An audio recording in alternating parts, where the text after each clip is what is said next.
वाली थी। एक दिन उस चिड़िया के घर पर एक तोता आता है। टुनटुनी बहन, तुम कैसी हो? बड़े दिनों से तुम जंगल की सभा में नहीं आ रही हो। सभा में भी सभी तुम्हें बहुत याद करते हैं। मिट्टू भैया, मैं कुछ दिनों में अंडे देने वाली हूँ, इसलिए अभी मैं घर पर ही रहती हूँ। पता नहीं कब अंडे देने का समय आ जाए। अच्छा, अरे ये तो बहुत खुशखबरी की बात है। अगर किसी चीज की जरूरत हो तो तुम मुझे जरूर बताना। हाँ भैया। अच्छा, तो आज सभा में क्या हुआ? आज सभा में तो हंस आए थे। वो दूर देश से आए थे और उन्होंने बताया कि कुछ दिनों में यहाँ बहुत तेज बारिश होने वाली है। सभी को उन्होंने घर में रहने की चेतावनी दी है, क्योंकि ठंड के समय बारिश हमारे लिए खतरनाक होती है। अच्छा, मैं अब घर से बिल्कुल बाहर नहीं जाऊंगी। ठंडी तो काफी पड़ गई है। मिट्टू भैया, आप मेरे लिए कुछ खाने के लिए ला दोगे? हाँ टुनटुनी, मैं अभी जाकर तुम्हारे लिए कुछ दिनों का खाना इकट्ठा कर देता हूँ। ये कहकर मिट्टू तोता जंगल में जाकर बहुत सारा खाना टुनटुनी चिड़िया के लिए इकट्ठा करके उसके घर पर ला देता है। टुनटुनी, अब तुम्हें कुछ दिन बाहर निकलने की जरूरत नहीं पड़ेगी। आपका बहुत धन्यवाद मिट्टू भैया, आपने मेरे लिए इतना सारे खाने का इंतजाम कर दिया है। ठीक है टुनटुनी, अब मैं चलता हूँ। फिर कुछ दिनों में बारिश होने लगती है और तूफान भी चलने लगा। टुनटुनी का घर बहुत पुराना होने की वजह से काफी जगह से टूट चुका था और तेज तूफान की वजह से उसका घर हिलने लगा था। अरे, ये घर तो हिलने लगा है। मुझे यहाँ से निकलना चाहिए, कहीं मैं भी इसके साथ ना गिर जाऊँ। और तभी टुनटुनी चिड़िया वहाँ से उड़ जाती है और उसके बाहर निकलते ही उसका घर भी पेड़ से नीचे गिर जाता है। टुनटुनी चिड़िया एक पेड़ पर जाकर बैठ जाती है। अब मैं कहाँ जाऊँ? मुझे जल्दी किसी के घर जाना चाहिए।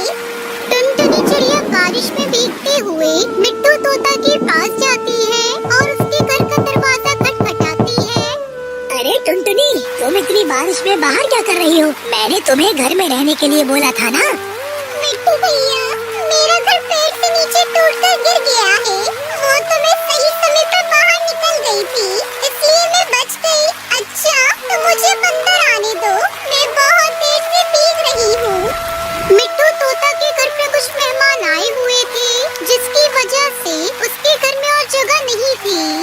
अरे टुनटुनी, घर पर कुछ मेहमान आए हैं और उनको ही रहने में जगह कम पड़ रही है। अच्छा, तुम एक काम करो, तुम कालू कौवे के पास जाओ। उसका घर बहुत बड़ा है, तुम एक दिन वहाँ रह लो। ठीक है भैया, मैं कालू भैया से मदद मांगती हूँ, लेकिन वो मेरी मदद तो करेंगे ना? हाँ टुनटुनी, मैं तुम्हारे साथ उसके घर चल लेता, लेकिन अभी मेहमानों की वजह से बाहर नहीं जा पाऊंगा।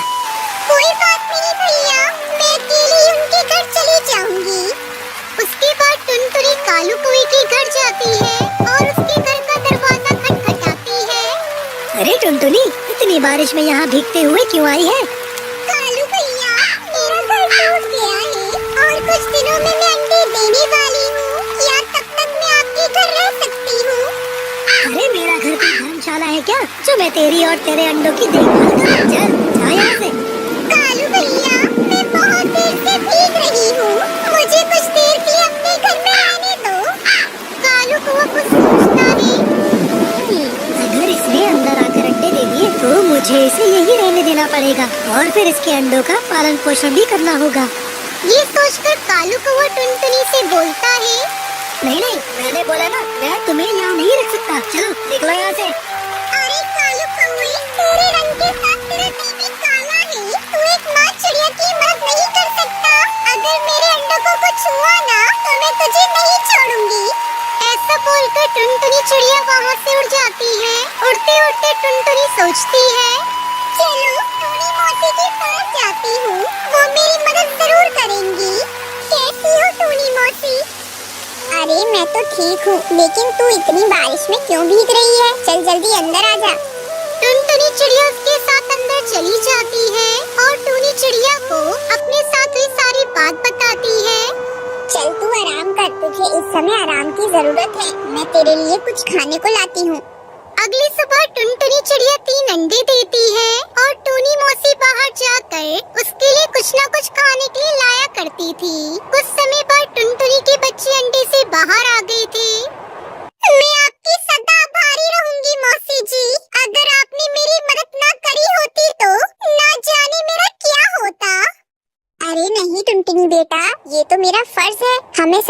दूसरे की मदद करते रहना चाहिए।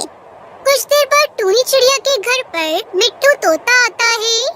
अरे टुनटुनी, तुम इतनी दूर यहाँ हो? मैंने तुम्हें एक रात कालू कौवे के घर रुकने के लिए बोला था। अरे भैया, उसने तो मुझे अंदर भी घुसने नहीं दिया, इसलिए मुझे मजबूर होकर इतनी दूर टूनी मौसी के पास आना पड़ा। लेकिन यहाँ मौसी ने मेरा बहुत अच्छे से ख्याल रखा है। मुझे माफ कर दो, मैं तुम्हारी मदद नहीं कर पाया। कोई बात नहीं भैया, अब सब ठीक हो गया है। अब बस मुझे वापस अपना घर बनाना है। नहीं टुनटुनी, तुम अब मेरे साथ ही रहो। मैं भी यहाँ अकेले ही तो रहती हूँ। अब इस बुढ़ापे में मेरा कोई सहारा भी तो नहीं है। मौसी ठीक कह रही है, तुम्हें इनके साथ ही रहना चाहिए। इन्होंने तुम्हारी इतनी मदद की है, अब तुमको ही इनके बुढ़ापे की लाठी बनना चाहिए। ठीक है, तो अब से मैं टूनी मौसी के साथ ही रहूंगी। ये कहकर टुनटुनी उसके साथ परिवार की तरह रहने लगती है। दूसरी तरफ मिट्टू तोते ने जंगल में सारी बात फैला दी कि कैसे कालू कौवे ने गर्भवती चिड़िया को अपने घर में पनाह नहीं दी और कालू कौवे को जंगल से बाहर निकाल दिया जाता है।